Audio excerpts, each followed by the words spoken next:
Hello, this is teddygaming and welcome back to another video. And today's one we're going to be interviewing Bill Crabtree. And yeah, so this person has worked on some few tmnt comics in the past. He's colored a few tmnt comics, and that's basically what he's worked on. He's worked on the Ultron Empire, Being Rocksteady Destroys Everything, and there's a few other issues. I think one of them was the LW macro series Michelangelo and part 8 of the See That War IDW one.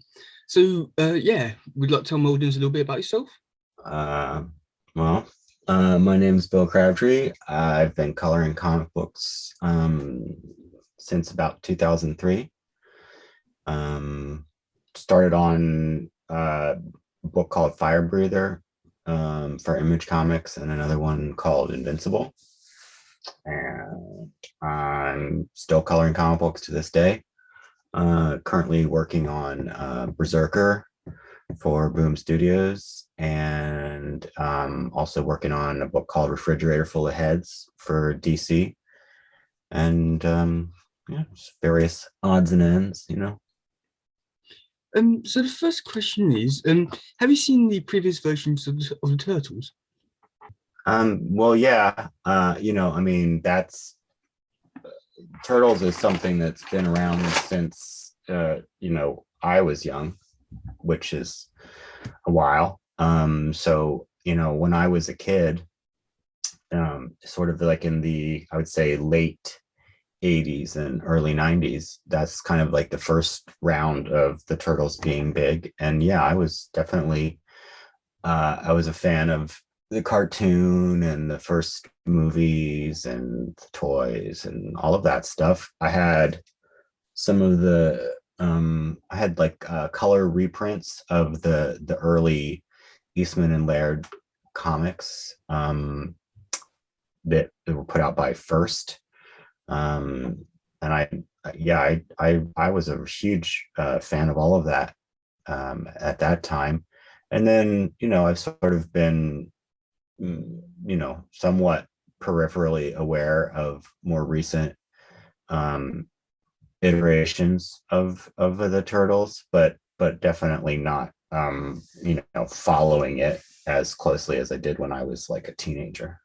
How did you get the job for for Turtle comics? I think it was just a case of my having working relationships with some of the editors or some of the artists that were working on the books, and just I wasn't any kind of like major long-term colorist on anything Turtles related. I colored some things that were drawn by an artist named Andy Kuhn, and then I also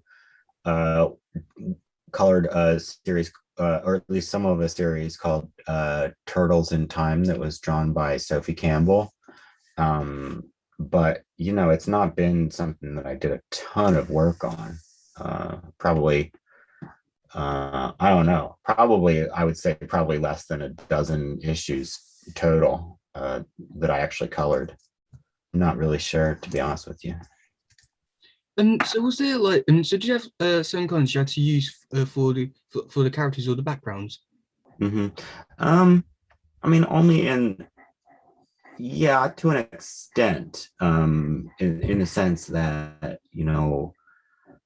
they have different colored bandanas or the masks or whatever that they wear, and then the turtles themselves have sort of different skin tones, different sort of shades of green, but it's actually somewhat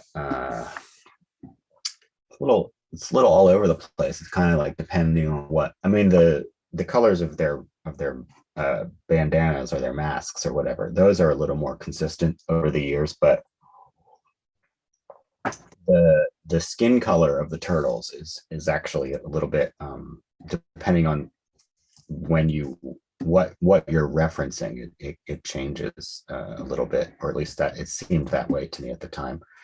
But that's like kind of broad thing. So like, let's say, for instance, you have the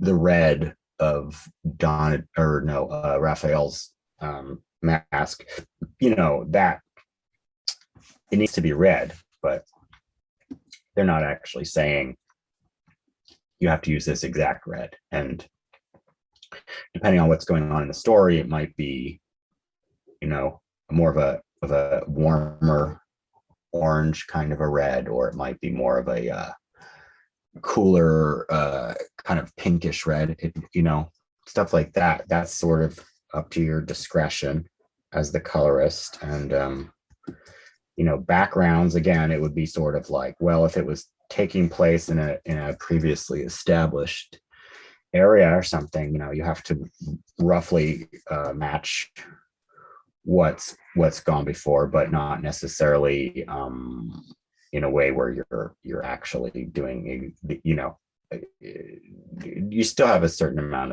of leeway as far as like what colors you make things. So did you color the covers as well? Oh,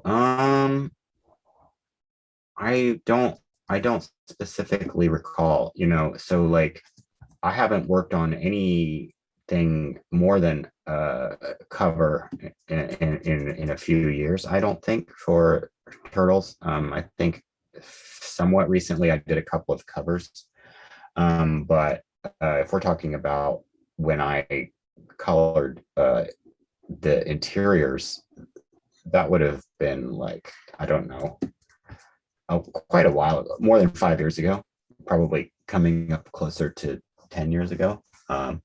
So in those instances, I honestly can't remember if I did the covers or not. My guess is that I definitely didn't color all of the covers. I may have colored some of them on the ones that I've done, but I really couldn't say for sure. So with the Being Rocksteady miniseries they worked on, did it get like a bit confusing, like just like everything that happened with it to color?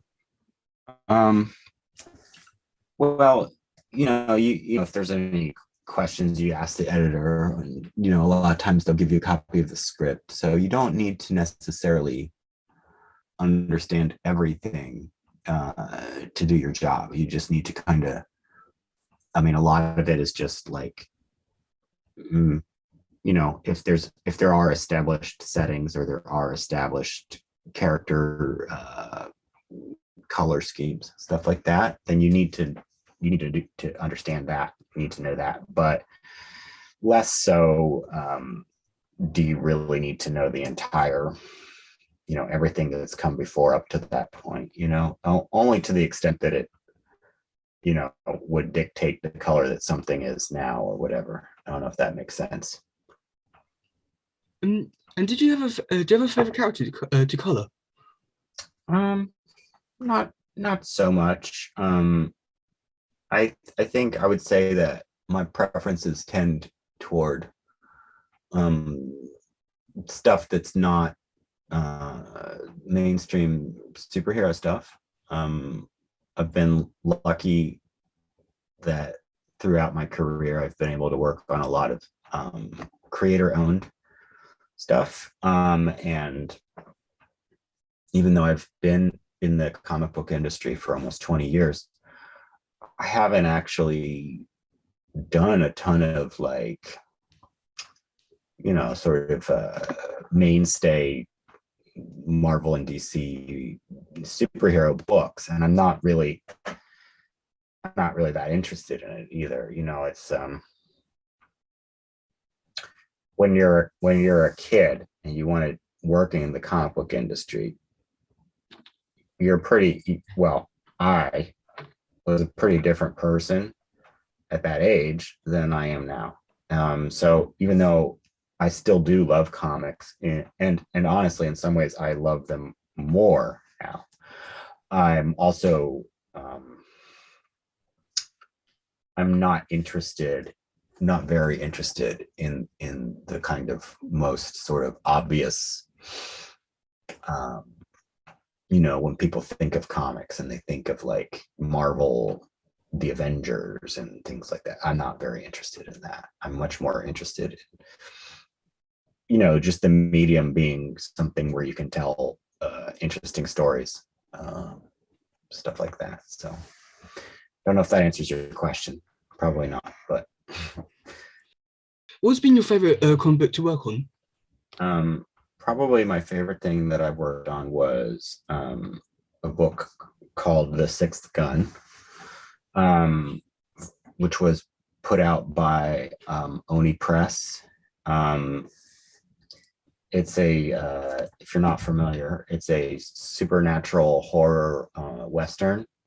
It's set in sort of post-Civil War era America. And that one was, it ran for 50 issues. It was a complete story. You know, we ended at issue 50 because that was the end of the story. And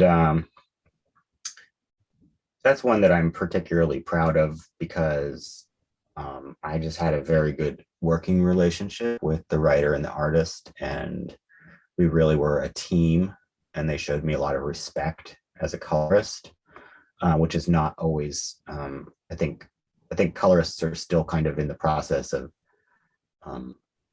getting the sort of respect that they deserve in terms of their contribution. But yeah, that one was kind of a sweet spot for me in terms of it was very visually interesting. I was always getting to color interesting, cool situations and settings, and you know, being a book that had supernatural and horror in it, there was just a lot of interesting visual things to color and settings as well. And just a big fan of the artist Brian Hurt, and you know, had a really great collaborative working relationship with him. So that would probably be my favorite thing I've worked on. Why did you want to become a colorist? Well, I was a big fan of comic books as a you know, as a kid, particularly sort of as a teenager. That's when I really started to become a fan of comics, and I went to college. I went to art school, and when I went to the Savannah College of Art and Design in Savannah, Georgia, and sorry, excuse me, I have to sneeze. And at the time, their sequential art department wasn't that great. It was just kind of getting off the ground, and I took a class or two in it, and I just had the impression that it just wasn't very serious yet. That part of their curriculum. And meanwhile, I was taking some painting classes, and I was a lot more impressed with the teachers and the curriculum and stuff. And so I started to gravitate towards, I actually ended up being a painting major instead of a sequential art major. And as great as the fine art world is, it's also very snobby. And so I sort of, over the course of my time there, I sort of had my love of and interest in comics kind of beaten out of me.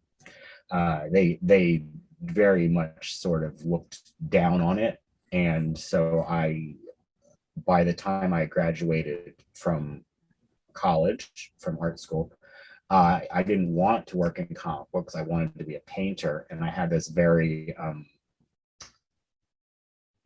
kind of idealistic idea about what I would be willing to do to be a painter. And I thought, well, I don't care if I have to work some crappy job waiting tables or whatever. I'm going to do my art. My art is the important thing, and I don't care about, you know, if I don't make a living doing it or whatever. And after about 3 or 4 years of being a waiter and working on my art in my spare time, I just started thinking, this sucks. I hate this.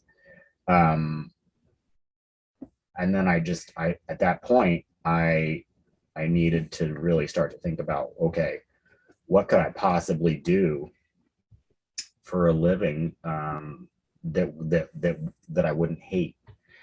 And I knew that in terms of my ability to draw, I knew I wasn't at a level where I could realistically draw comic books for a living.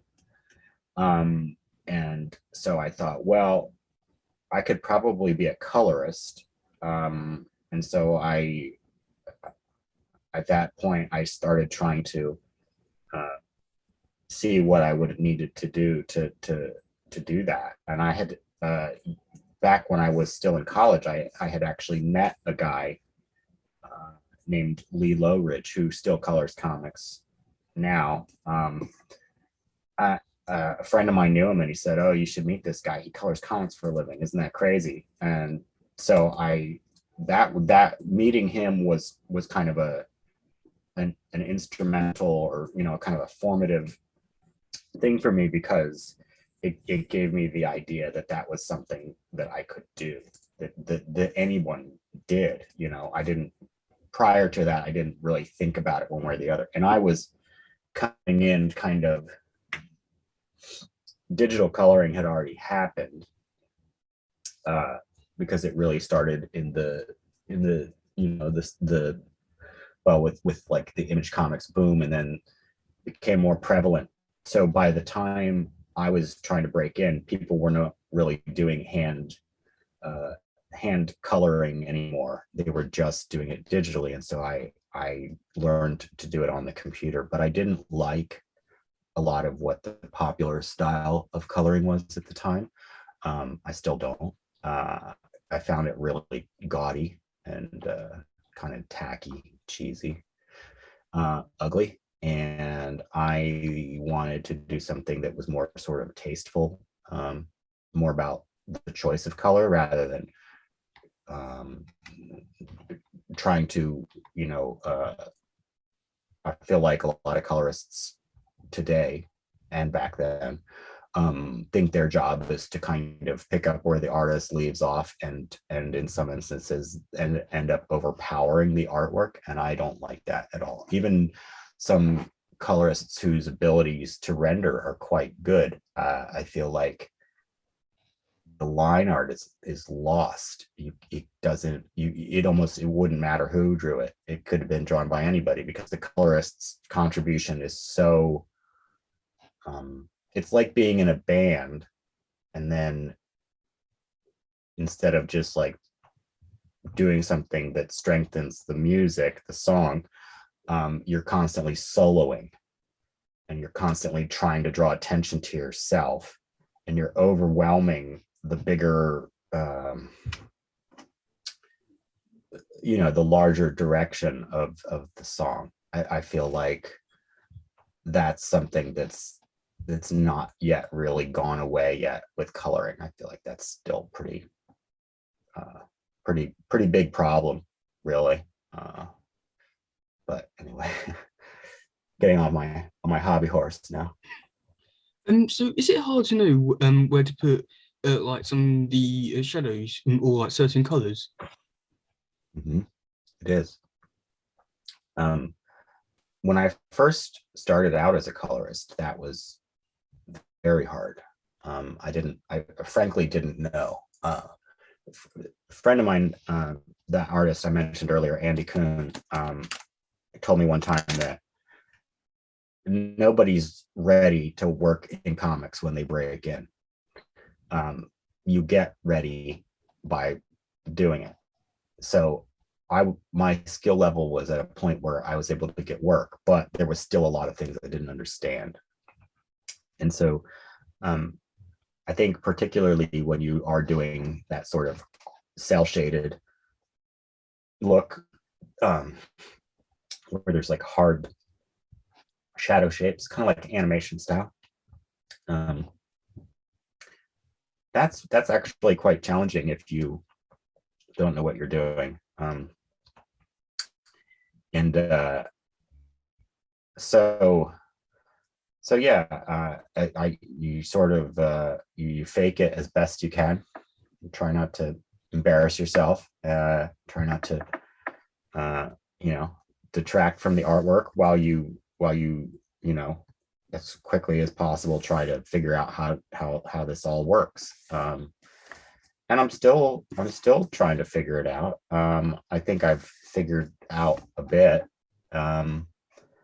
It's actually easier, in my opinion, to do to figure out where the shadows and things go if you're doing more of a painted style, because then you're able to kind of, you know, kind of work toward the solution. Where if you're working in a more hard-edged, simplified thing, you sort of have to know.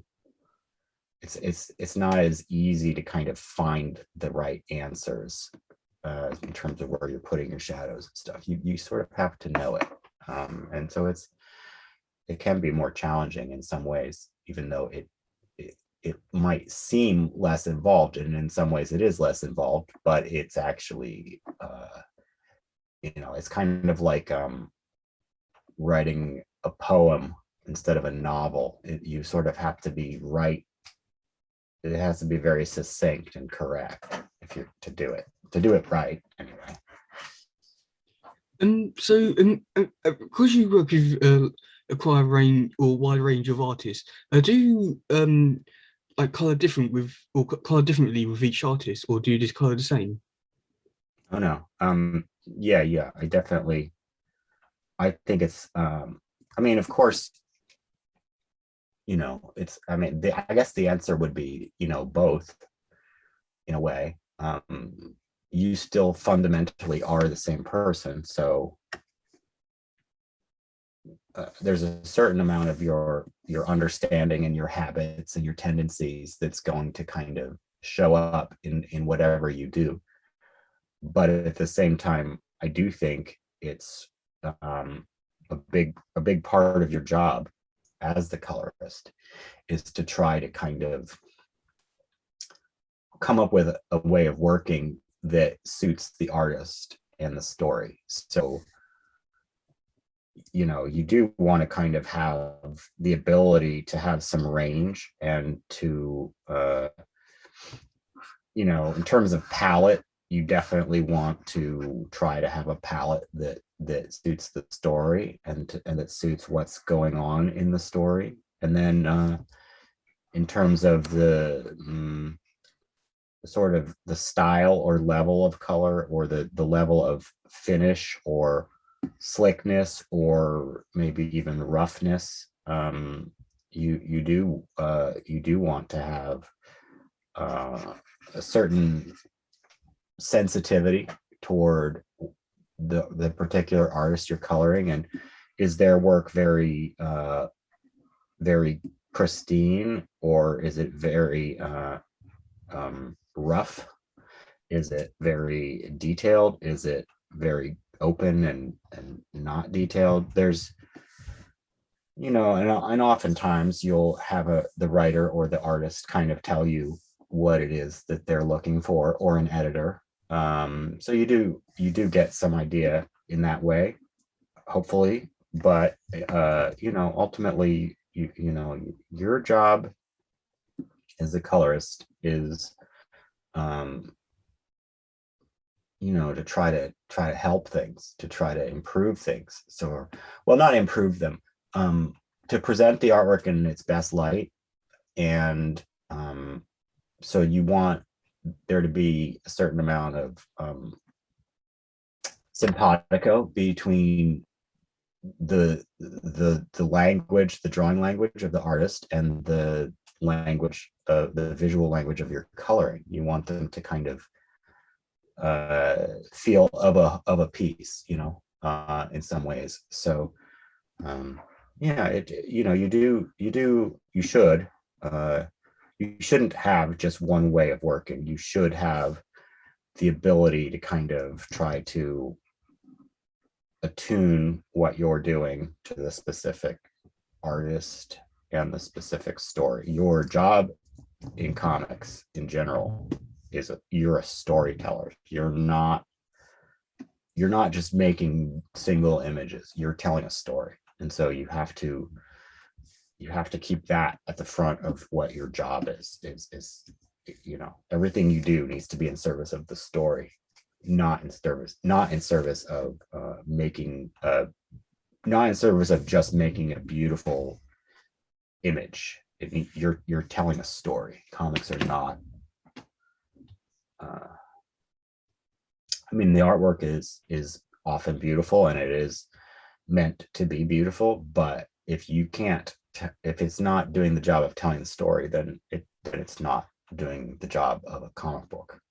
You're not making posters. You're not making covers. You're making a story. How long does it take for you to color a comic? It depends. I'm pretty slow.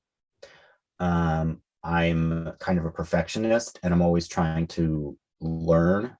So I'm not a very fast colorist. There are people who can color an issue over a weekend if they need to. I'm not that person. It depends on the book, of course, as well, you know. So I would say I can do anywhere between 1 and 3 pages a day, depending on, or possibly more if it's very simple coloring style where it's more about color choices. I colored, over the years, I've colored Paul Grist on some different things. I colored him on Jack Staff and Mudman, and on a story for a BPRD story about the visitor. And so, you know, his work is very simple. Well, it's not simple. It's highly refined, I guess would be a better word. But, you know, in those instances, I'm really more just focusing on the color choices and telling a story with those color choices and that sort of things. So not doing much in the way of rendering, because his artwork is sort of intended to be very simple. Well, not simple, but very refined, few lines and stuff. So you don't want to go in and try to do a bunch of rendering over top of that. That would be horrible. So something like that I can do in a few days, an issue. But like, but yeah, I would say my top speed in general is 3 pages a day of something that's more involved, and that's not something that's like pleasant for me. 3 pages a day of something more involved is like all I'm going to do is wake up, eat, work, and go to sleep. So I'm not a fast colorist, and I never have been, and I probably never will be. How does someone become a colorist? Well, you mean how do you get work as a colorist? Yes. Well, I mean it varies, of course. But I would say broadly, the way that people break into comics now is a lot less about doing submission samples for editors and having an editor be impressed with your work and offering you work. If you want to work in comic books in general, you need to do something. So what I mean by that is, if you can't get paying work as a colorist or as an artist or as a writer, you need to find an opportunity to do work that's going to get printed, even if you aren't getting paid for it. Because I feel like at this point, people get work because people see their work on something else. And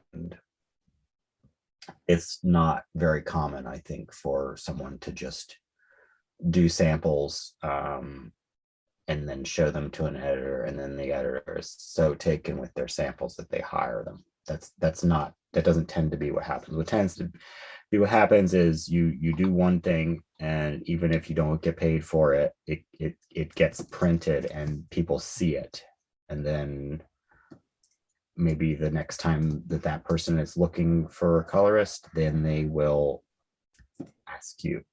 I do think that the landscape has changed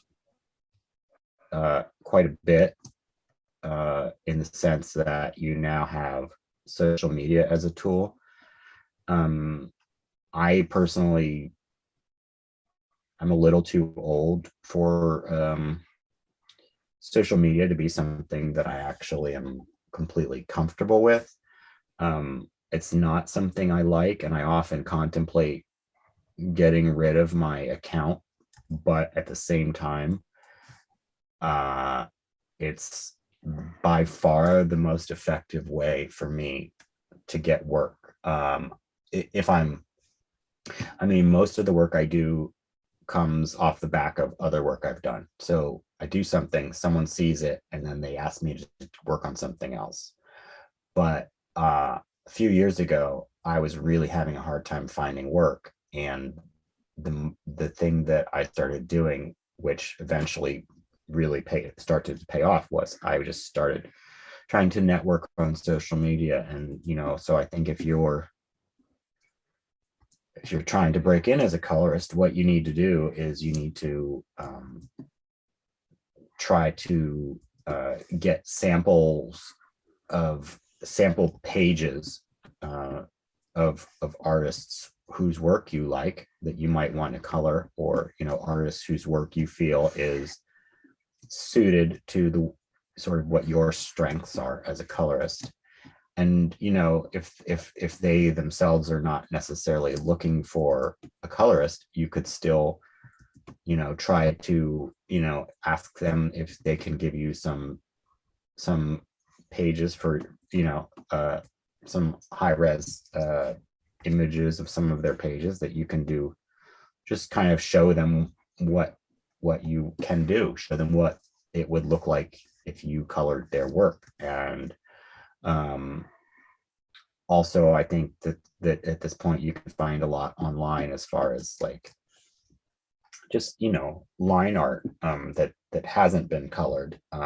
Well, I mean, it often has been colored and has been in print somewhere, but you can find just the files, the line art. I'm not sure exactly where, but I know if you look around on the internet, you can definitely find line art that you can then color to just try to get people interested in what you're doing. And yeah, I would just take any work that you can get, even if it doesn't pay, because people seeing your work in the specific context of a comic book is a lot more effective than them seeing your work in a portfolio.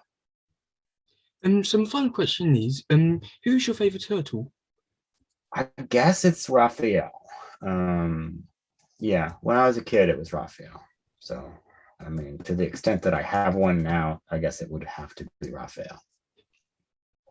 So that's all my questions. Thank you so much for doing this. This really has meant a lot to me. Oh, cool.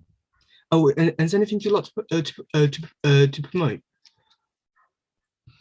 Well, like I said, I'm currently working on Berserker for Boom Studios, but it's being co-written by Keanu Reeves, so I'm not sure that I can add any more interest to that book than there already is. But that's something I'm working on, and